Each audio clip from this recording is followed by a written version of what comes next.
Greetings to everyone. My name once again is tebakyagenda from Live Nation Health Network, where we provide health education talks so that we can increase awareness to the public about different health problems. As we have been sharing about different health problems, even today I have come up with a new substance. Please continue to share these videos with family, share with friends, share with all different kinds of people, so that we can increase the overall state of well-being of the people all over the nation. Because we always say in the Live Nation Health Network that health promotion and disease prevention is cheaper than cure. Today I have come up with a new substance. Actually, it has been realized that many people have different sexual partners. Adolescents these days, they are starting sexual activities early, yet they are marrying later. Actually, today's topic majorly is going to relate about that area, and it is called pelvic inflammatory disease. First of all, the women right now, our point. We are going to talk about pelvic inflammatory disease, and this disease is majorly for women. It is for women.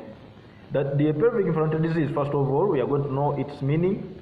We are going to know the cause of pelvic inflammatory disease. We are going to know some of the risk factors of pelvic inflammatory disease. We are going to know the signs and symptoms of pelvic inflammatory disease.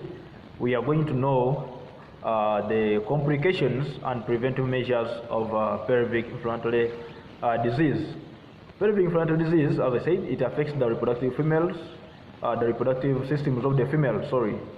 It affects the reproductive system of the female, and it is caused by different microorganisms, groups of different microorganisms, especially bacteria. This PID, or pelvic inflammatory disease, it starts as a sexually transmitted disease, which may be gonorrhea. It can be a gonorrhea infection, which may proceed to cause pelvic inflammatory disease. Actually, it has been realized that in females, the problem is one. These STDs like gonorrhea, they are always asymptomatic and non-specific. So somebody may not feel maybe pain or other very serious discomfort when it's having this disease, because it is asymptomatic. Like STDs like gonorrhea, it is asymptomatic in females. Therefore, it will act insidiously until it will cause other complications like pelvic inflammatory disease, as we are going to see. I say they are asymptomatic. When you have an STD like gonorrhea, it will proceed through the reproductive system. I'm talking about a female now. Through the vagina, these bacteria may penetrate into the cervix. They affect the cervix. They go to the uterus, and then they go to the uterine tubes. After the uterine tubes, the infection may go to the ovaries, and a person will start now having some sort of pelvic inflammatory disease, now start feeling some signs and symptoms. You may not know that this disease is progressing because I say it is insidious, it is asymptomatic majorly, so somebody may not know that it is progressing. So realizing later, it has become a PID.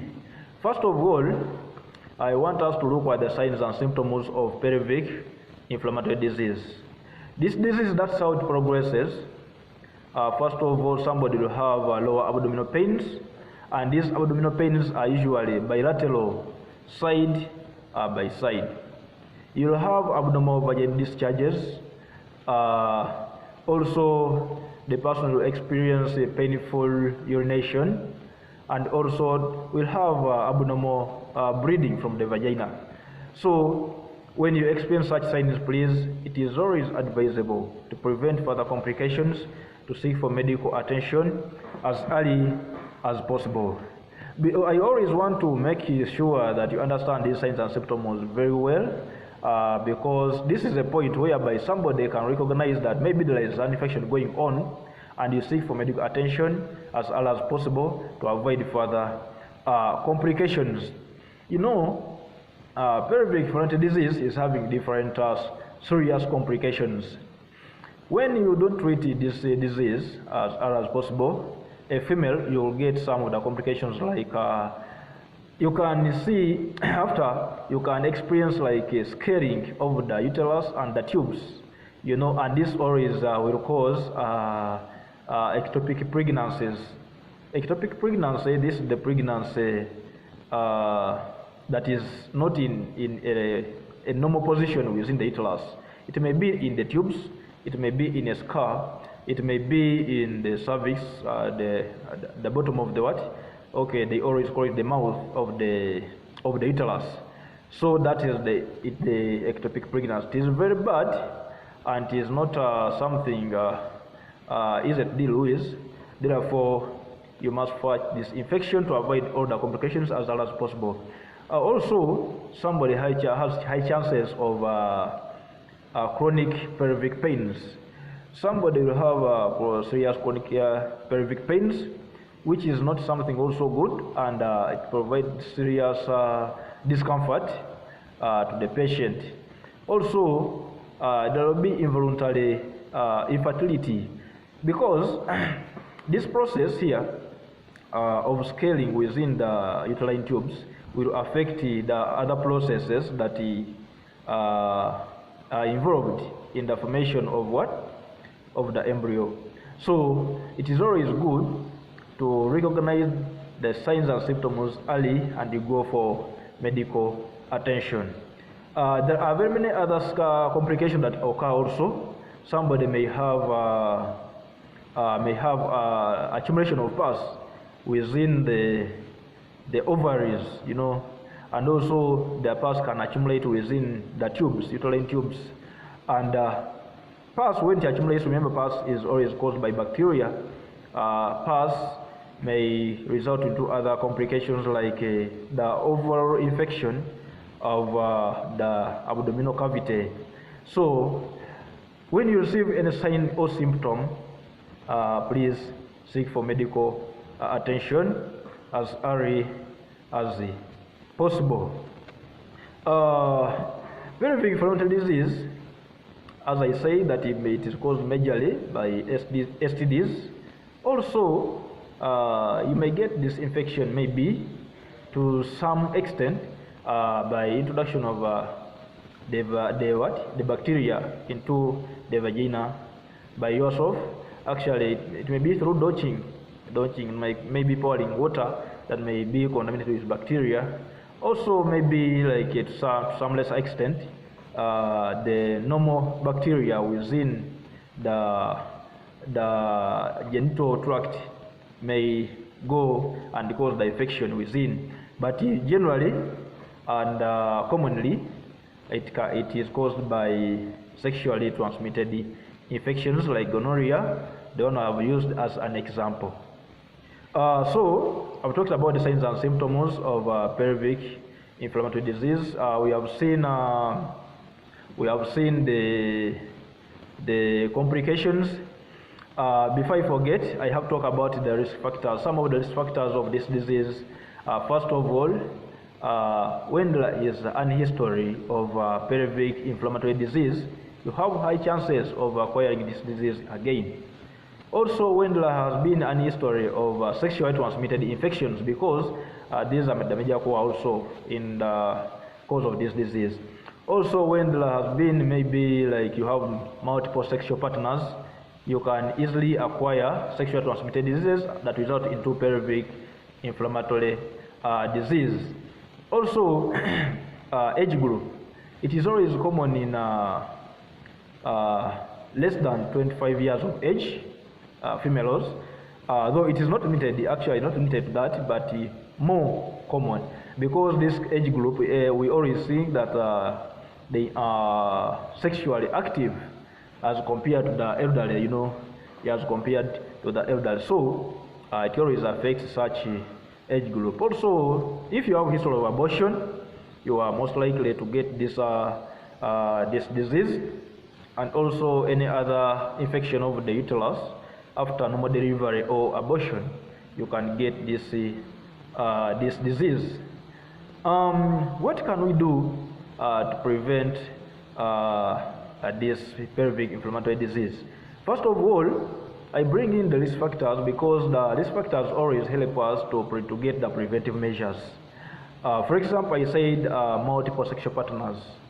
Please, what you should do right now is to make sure you have at least a single pattern. You know, it is always bad to have multiple number of sexual partners, because a new partner may come with a new with an infection, and you may end up getting it, and maybe also transmitting it to any other person, to your other partner.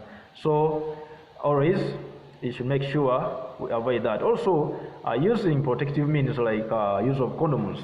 You know, this is a barrier method that prevents or fights sexually transmitted infections, and as we say that they are part of the causative agents to the pelvic inflammatory disease.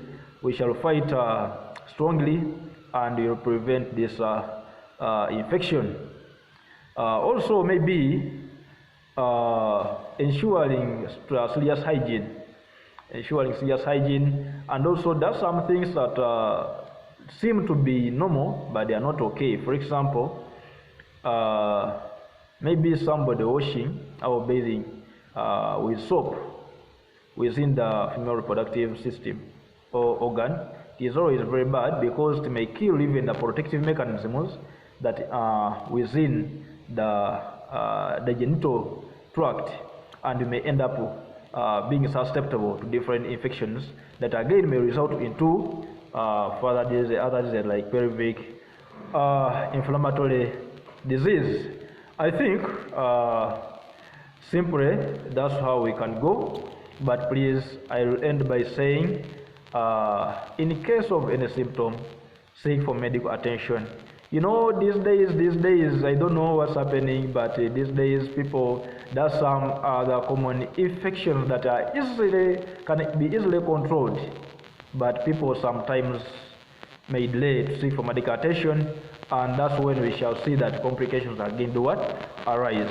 In Thrive, we say Thrive Nation Health Network, health promotion and disease prevention is cheaper than cure. Emmanuel, tebakyagenda. We shall be sharing different health problems. This is Health Education Talk. I'm coming up with new other good topics also that will help our life to be of a good quality. Share these videos. Please subscribe for more. We shall be in touch next time. May God bless you.